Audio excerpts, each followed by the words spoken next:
دغه راز زموږ یو اورېدونکی ملا ګل محمد پوښتنه کوي، وایي د بندیانو لمونځ په محبس کښې سفریانه دی او که د مقیم؟ وایي که په دغه اړه معلومات حضراتو ستاسې صدقه شم، پوښتنه مو رښتیا هم ضروري ده.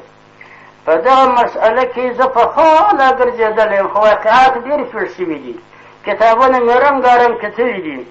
هغه کتابونه د مذهب دا فیصله کوي چې وایي دغه بندیان په کومه بندیخانه او جلخانه کې چې دي، هغه مدیر د محبس د هغه معلومات ته شته پکار دي.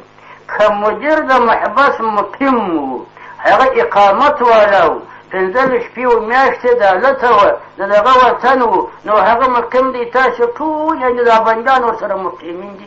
بیا به هغه خپل لمونځونه 4 رکعاته کوي، ماپښین 4 رکعاته، مازدیګر ماخوستن، بیا قصر نشي کولی.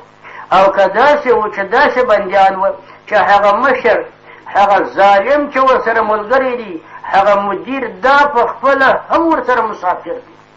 مثلا مجاهدین دي العیاذ بالله، دا یو محاصره، بیا د یوه ځایه څه بل ځای ته بیایي.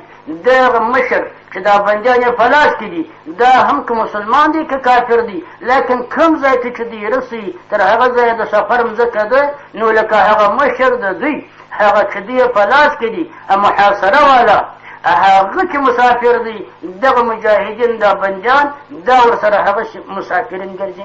نو دا ستاسې مسئله د دې حل و فصل په هغه مدیر د محبس باندې کېږي. که چېرې مدیر د محبس اقامت والا دی، تاسې مقیمین یاست، اقامت والا لمونځ به پوره کوئ. او که هغه مسافر دی، بیا تاسې ګرد ورسره مسافر بله کېږي. بندي د خپل سر نه دی، استقلال نه لري، تابع د غیر شو په دغه مسئله کې. والسلام.